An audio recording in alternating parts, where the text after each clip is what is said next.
அவருடைய பேச்சில் அதுதான் எதிரொலிக்கும். அதே போல் நம்முடைய திராவிட மாடல் ஆட்சியை பொறுத்த வரைக்கும் அவரே குறிப்பிட்டு சொன்னார், நான் ஆட்சி பொறுப்பை ஏற்பதற்கு முன்னால் தேர்தல் நிலவரங்கள் எல்லாம் முடிவரக்கூடிய சூழ்நிலை வந்தபோது நான் குளத்தூர் தொகுதியில் நின்று வெற்றி பெற்ற அந்த சான்றிதழ் எடுப்பதற்காக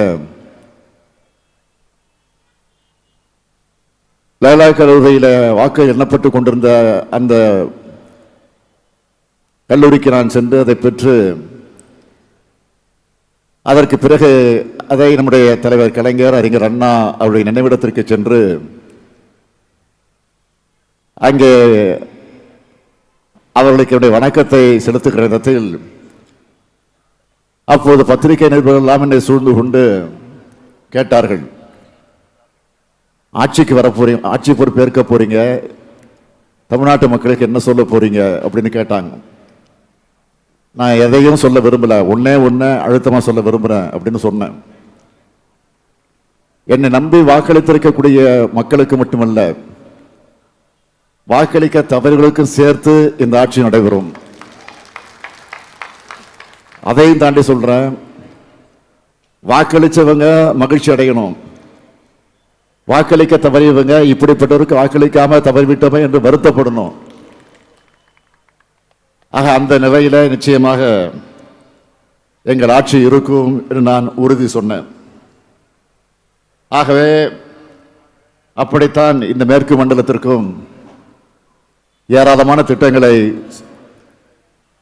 நம்முடைய அரசு செஞ்சுக்கிட்டு இருக்கு என்பதை நம்முடைய ஈஸ்வரன் அவர்கள் நேரமில்லா காரணத்தால் ஒன்றை மாத்திரம் அவர் தெளிவோடு குறிப்பிட்டு சொன்னார். ஆக உங்களுடைய நன்மதிப்பையும் பெற்றிருக்கிறோம். அதனால்தான் தொடர்ந்து 2024 நாடாளுமன்ற தேர்தலில் திமுகவுக்கு அமோகமான வெற்றி, முழுமையான வெற்றி நாம் பெற்றோம்.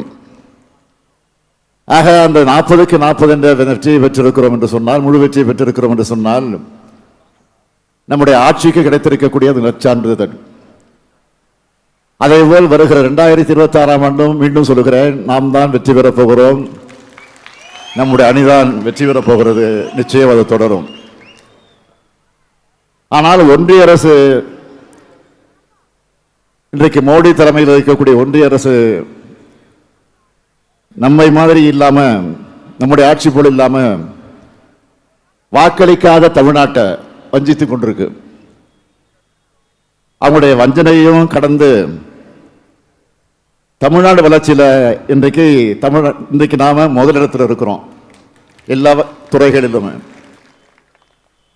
தமிழ்நாட்டுக்கு முறையான நிதிகளை வழங்கி தமிழ்நாட்டுக்குரிய திட்டங்களை செய்து தரக்கூடிய ஒன்றிய அரசு இருந்தால் இன்றைக்கு இந்திய அளவில் இல்ல, உலக அளவிலே நாம் தான் இன்றைக்கு முதலிடத்தில் இருப்போம். அந்த அளவுக்கு நாம் இன்னும் வேகமாக நடைபெற்றுக் கொண்டிருக்கக்கூடிய வாய்ப்பு கிடைத்திருக்கும். இன்று காலையிலே கூட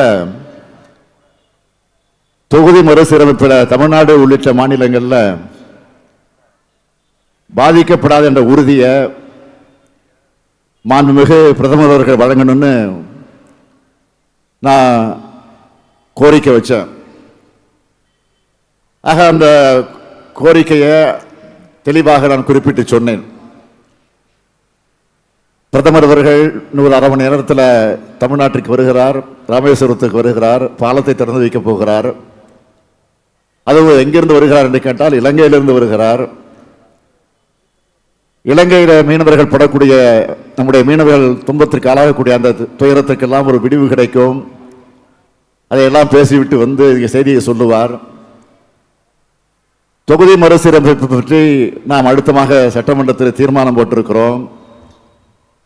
அனைத்து கட்சி, தமிழ்நாட்டில் இருக்கக்கூடிய அனைத்து கட்சி தலைவர்கள் எல்லாம் அழைத்து விவாதித்திருக்கிறோம்.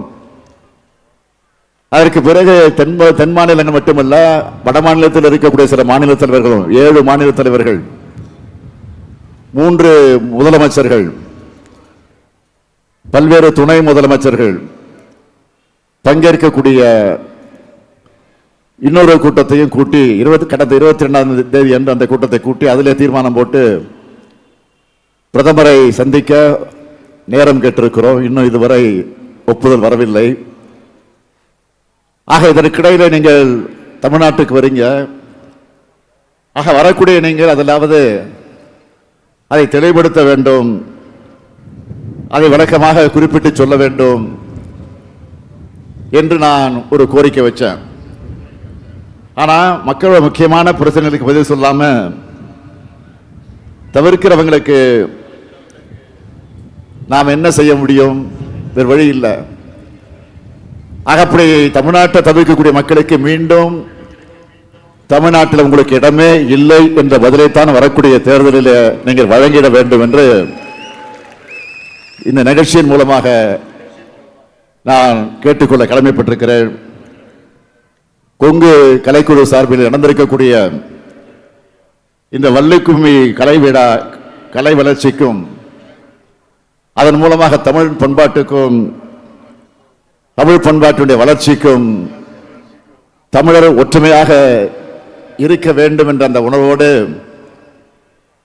இது விளங்கிட வேண்டும் என்று நான் கேட்டுக்கொண்டு, எந்த ஒரு கலையும் சமூக முன்னேற்றத்திற்கும் நல்லிணக்கத்திற்கும் துணையாக அமையணும் என்று உங்களை எல்லாம் நான் இந்த நேரத்தில் கேட்டுக்கொண்டு இந்த சிறப்பான நிகழ்ச்சியிலே கலந்து கொண்டு, அதுவும் இவ்வளவு ஆயிரக்கணக்கான பெண்கள் திரண்டிருக்கக்கூடிய இந்த கூட்டத்தில் விரைவாக பேசிவிட்டு செல்வது என்பது எனக்கு மனசே கேட்கல.